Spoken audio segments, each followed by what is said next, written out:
देश में एक बार फिर कोरोना के मामले लगातार बढ़ रहे हैं। देश में कोविड के एक्टिव मामले अब 1000 के पार पहुंच चुके हैं। राजधानी दिल्ली में भी कोरोना डरा रहा है। दिल वालों की दिल्ली में 100 पार मामले एक्टिव हो गए हैं, जिसके बाद हालात चिंताजनक हैं। कोरोना एक बार फिर बहुत तेजी से पूरे देश के अलग अलग राज्यों में पैर पसार रहा है। एक तरफ कोरोना शब्द से ही वो त्राहिमाम, वो मातम, ऑक्सीजन के लिए मारे मारे फिरते लोगों की तस्वीरें याद आती हैं, जब शमशान में अंतिम संस्कार तक के लिए जगह नहीं मिल रही थी। वहीं अब एक बार फिर कोरोना सक्रिय हो रहा है। केरल में कोरोना के सबसे ज्यादा मामले सामने आ चुके हैं। एक तरफ कोरोना से खौफ फिर फैल रहा है, तो वहीं आपसे ये अपील भी करते हैं कि डरे नहीं, बस अपना और अपने परिवार का ख्याल रखें। जहां सक्रिय मामलों की संख्या 100 के पार हो गई है राजधानी दिल्ली में, केरल में 335 नए मामले सामने आए हैं, जिसके साथ ही एक्टिव केस 430 हो गए हैं। स्वास्थ्य मंत्रालय ने जांच तेज करने का निर्देश दे दिया है। स्वास्थ्य मंत्रालय के ताजा आंकड़ों के मुताबिक देश की राजधानी दिल्ली में अब 104 सक्रिय कोविड केस हैं, जबकि पूरे देश में ये संख्या 1004 तक पहुंच चुकी है। इसी को देखते हुए दिल्ली सरकार ने एक एडवाइजरी जारी की है। सभी अस्पतालों को कोविड मरीजों के लिए बेड, ऑक्सीजन, जरूरी दवाएं, वैक्सीन की उपलब्धता सुनिश्चित करने के निर्देश दिए गए हैं। चीन, थाईलैंड और सिंगापुर में भी कोरोना के मामले बढ़े हैं, जिससे भारत में सतर्कता बढ़ा दी गई है। मास्क पहनना, दूरी बनाए रखना जरूरी है। करीब 3 साल बाद एक बार फिर नई दिल्ली में कोरोना के केस बढ़ने लगे हैं। बात करें पूरे देश के अलग अलग राज्यों में कोरोना के कितने मामले आए, तो बता दें कि गुजरात में 83, कर्नाटक में 47, उत्तर प्रदेश में 15 और पश्चिम बंगाल में 12 अब तक कोरोना पॉजिटिव मरीज दर्ज किए जा चुके हैं। इससे साफ है कि कोरोना धीरे धीरे अपनी स्पीड बढ़ा रहा है। बता दें कि केरल, तमिलनाडु और महाराष्ट्र में पिछले कुछ महीनों में सबसे ज्यादा मामले सामने आए हैं। हालांकि ये संख्याएं बहुत कम हैं, कोई बड़ी चिंता की बात नहीं है। बारिश और तापमान में गिरावट के साथ वायरल बीमारी में बढ़ोतरी हुई है। कोई भी वायरल बीमारी, कोविड-19 या और कोई बीमारी ठंड के महीनों में समय समय पर बढ़ती रहेगी। साथ ही हमें ये समझना चाहिए कि समय के साथ आबादी में नेचुरल इम्यूनिटी कम हो सकती है, जिससे संक्रमित लोगों की संख्या में और बढ़ोतरी हो सकती है। ऐसे में कोरोना के मामले लगातार बढ़ रहे हैं, चिंता नहीं करनी है, लेकिन ख्याल रखना है अपना, अपने परिवार का, अपने समाज का। साथ ही मास्क लगाएं और अपनी इम्यूनिटी को मजबूत करने पर ध्यान दें। देश में कोरोना के मामले जिस तरह से लगातार बढ़े हैं, 1000 पार मामले हो चुके हैं। धीरे धीरे मामले लगातार बढ़ रहे हैं। देश के अलग अलग राज्यों में जिस तरह से कोरोना के मामले बढ़े, वो हमने आपको बताए। दिल्ली में कोरोना के मामले 100 के पार हो चुके हैं। एक्टिव केस जो है 100 के पार हो चुके हैं। दुनिया भर के अलग अलग देशों में कोरोना को लेकर अलग अलग गाइडलाइंस जारी की गई हैं। साथ ही कोरोना को लेकर सतर्कता बनाए रखने की अपील भी की जा रही है।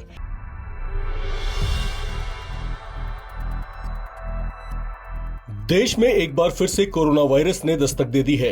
देश के कुछ राज्यों में कोरोना की लहर तेज होती दिख रही है। ताजा आंकड़ों के मुताबिक इस समय देश में कोरोना पॉजिटिव मामले 1000 से ज्यादा हो गए हैं। सिर्फ एक हफ्ते के भीतर ही 750 से ज्यादा नए मामले सामने आए हैं। ऐसे में कोरोना की ये रफ्तार कुछ परेशान करने वाली लग रही है। अब तक दिल्ली, महाराष्ट्र, उत्तर प्रदेश, गुजरात, राजस्थान, हरियाणा, उत्तराखंड, मध्य प्रदेश, कर्नाटक समेत कई राज्यों में कोरोना संक्रमित मामले पाए गए हैं, जिनका इलाज किया जा रहा है।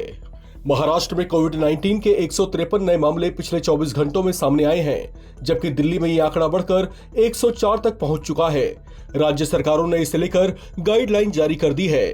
सरकारी और प्राइवेट अस्पतालों को भी अलर्ट रहने और तमाम जरूरी इंतजाम करने को कहा गया है। देश में जिस तरह से कोविड-19 के ओमिक्रॉन JN.1 वेरिएंट ने रफ्तार पकड़ी है, उसने स्वास्थ्य विभाग की चिंता को बढ़ा दिया है। विश्व स्वास्थ्य संगठन ने NB1.8 और LF.7 को फिलहाल वेरिएंट्स अंडर मॉनिटरिंग की कैटेगरी में रखा है।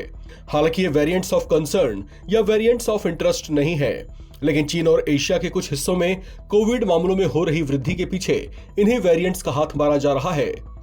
इंसाकॉक के अनुसार भारत में अभी सबसे ज्यादा एक्टिव वेरिएंट JN.1 है, जो सभी टेस्ट किए गए सैंपलों में 53% पाए गए हैं। इसके बाद BA.2 26% और अन्य ओमिक्रॉन सब वेरिएंट्स 20% पाए गए हैं। पिछले 3-4 सालों में कोरोना के मामलों में ऐसी रफ्तार नहीं देखी गई थी, जिससे लोग भी इसे भुलाने लगे थे। लेकिन अगर आप भी मास्क, सैनिटाइजर, क्वारंटीन, डिस्टेंसिंग जैसे शब्दों को भूल गए थे, तो इन्हें फिर से याद कर लीजिए, क्योंकि हो सकता है कि बहुत जल्द आपको इन शब्दों के इस्तेमाल की जरूरत पड़े। आपकी बात सही है। अभी हम देख रहे हैं कि केसेस बढ़ रहे हैं। अहमदाबाद में डिटेक्ट हुए हैं, कुछ अहमदाबाद के बाहर भी हुए हैं। अदर कंट्री में कुछ ज़्यादा ही केस हुए हैं, लेकिन मैं अपनी सिविल हॉस्पिटल की अगर बात करूंगा तो हमारे यहाँ एक भी दर्दी इंडोर नहीं है, कहने का मतलब दाखिल नहीं है, और अभी हमारे यहाँ से कोई दर्दी डिटेक्ट भी नहीं हुआ है। इसके कहने का मतलब ऐसा है कि जब सिविल हॉस्पिटल में दाखिल नहीं है तो फिर आपको चिंता करने की जरूरत नहीं है। पहली बात। सबसे बड़ी बात वो है थी कि ऐसी परिस्थिति में हम सब पैनिक नहीं होंगे, हम सब डरेंगे नहीं, घबराएंगे नहीं, बट हाँ, हम सबको मिलकर सतर्कता रखनी होगी और इसको हम ऐसे निगलेक्ट नहीं कर सकते हैं। सिविल हॉस्पिटल की बात करूंगा, तंत्र रेडी है। हमारे पास ऑलरेडी आइसोलेशन वार्ड है जो हम ऐसे 365 दिन चलाते हैं। कोई भी ऐसी पेशेंट की जरूरत हो जिसको हमको आइसोलेट करना है तो वो व्यवस्था है। एक्सपीरियंस डॉक्टर्स है। 20,000 लीटर की 2 लिक्विड ऑक्सीजन टैंक है, बहुत सारे कंसंट्रेटर है, ऑक्सीजन जनरेटर प्लांट है, तो ऑक्सीजन की कमी होने की कोई संभावना नहीं है। जरूरी सारी दवाइयां हॉस्पिटल में उपलब्ध है, तो उसके बारे में चिंता नहीं करनी है। सिर्फ और सिर्फ आपको ये कहूंगा कि अभी बिल्कुल घबराओ नहीं, अच्छा वैक्सीनेशन हमारे यहाँ हुआ है। बात अगर गुजरात की करें तो यहाँ पर 83 नए कोरोना पॉजिटिव केस आए हैं। कर्नाटक में 47, इसके बाद उत्तर प्रदेश में 15 और पश्चिम बंगाल में 12 नए केस सामने आए हैं, जिसने लोगों को दहशत से भर दिया है। हालांकि कोरोना के जिस वेरिएंट से ये संक्रमण तेजी से फैल रहा है वो ज्यादा घातक नहीं बताया जा रहा, लेकिन कोरोना की पिछली 3 लहर के खतरों को देख चुके लोग इससे परेशान और डरे हुए हैं। स्वास्थ्य मंत्री सभी जिलों में निगरानी बढ़ाने के निर्देश दिए हैं। देश अब तक कोरोना की 3 लहर झेल चुका है। कोरोना की पहली 3 लहर कितनी घातक साबित हुई थी, इसका अनुभव पूरा देश कर चुका है। लगभग 3 सालों तक ये शांत था, लोग कोरोना को लगभग भुला ही चुके थे और जनजीवन सामान्य चल रहा था। लेकिन इस सामान्य से दिख रहे हालात को वैज्ञानिक और विशेषज्ञ अलग ढंग से देख रहे हैं, लिहाजा इसे इतने हल्के में भी नहीं लिया जाना चाहिए। इन शंकाओं और संभावनाओं के बीच पिछले कुछ दिनों में कोरोना के संक्रमण दर में कुछ तेजी देखी जा रही है। देश में एक बार फिर से कोरोना के बढ़ते मामलों को देखते हुए केंद्रीय स्वास्थ्य मंत्रालय अलर्ट हो गया है। इसे लेकर केंद्रीय स्वास्थ्य सचिव ने एक समीक्षा बैठक भी की है। लोगों से अपने स्तर पर तैयार रहने और तमाम जरूरी एहतियात बरतने को कहा गया है। देश भर में कोविड-19 के मामलों में एक बार फिर इजाफा देखने को मिल रहा है, जिससे लोगों की टेंशन बढ़ गई है। कोरोना के बढ़ते मामलों को लेकर लोगों में दहशत का माहौल है, लेकिन राज्य सरकारें कह रही हैं कि घबराने की जरूरत नहीं है। कोरोना के मामलों को लेकर पूरी सतर्कता बरती जा रही है। इसके साथ ही स्वास्थ्य विभागों ने लोगों से भीड़ में मास्क पहनने, हाथ धोने और सोशल डिस्टेंसिंग जैसे नियमों का पालन करने की अपील की है। तो वहीं केरल के बाद महाराष्ट्र में कोरोना वायरस का विस्फोट देखने को मिल रहा है। दरअसल महाराष्ट्र में पिछले 48 घंटे के अंदर कोरोना के 93 नए मरीज रिपोर्ट किए गए हैं, जबकि बीते 24 घंटे की बात करें तो ये संख्या 43 है। इनमें से 35 मरीज तो सिर्फ मुंबई के हैं। महज महाराष्ट्र में कलेक्टिव केस 209 तक पहुंच गए हैं। महाराष्ट्र सरकार के स्वास्थ्य मंत्रालय ने सभी संदिग्ध मरीजों के सैंपल लेने का निर्देश दिया है।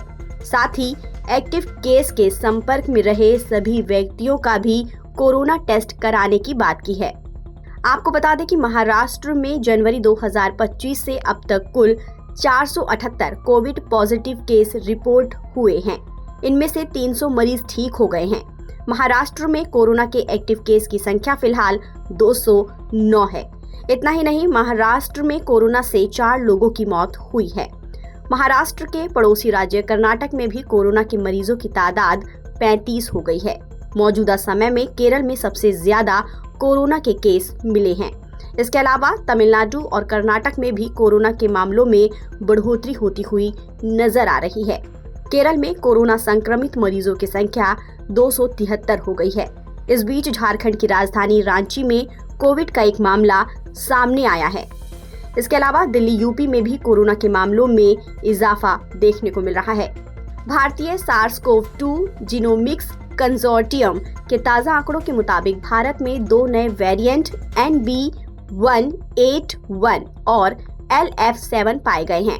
इनमें से NB181 का मामला अप्रैल में तमिलनाडु में मिला था, जबकि LF7 के 4 मामले मई में रिपोर्ट हुए हैं। विश्व स्वास्थ्य संगठन ने दोनों वेरिएंट को फिलहाल वेरिएंट अंडर मॉनिटरिंग की कैटेगरी में रखा है। हालांकि फिलहाल इन्हें ना तो वेरिएंट ऑफ कंसर्न और ना ही वेरिएंट ऑफ इंटरेस्ट के रूप में बांटा है, लेकिन रिपोर्ट के मुताबिक चीन और एशिया के बाकी देशों में कोविड मामलों में बढ़ोतरी के पीछे इसी वेरिएंट को जिम्मेदार माना जा रहा है। अब तक देश कोरोना की 3 लहर झेल चुका है। कोरोना की पहली 3 लहर कितनी घातक थी, उसका दर्द अभी देश ठीक से भूला भी नहीं था कि कोरोना की दस्तक ने एक बार फिर दहशत बढ़ा दी है। ऐसे में हम सबको जरूरत है कोरोना के दिशा निर्देशों का पालन करने की।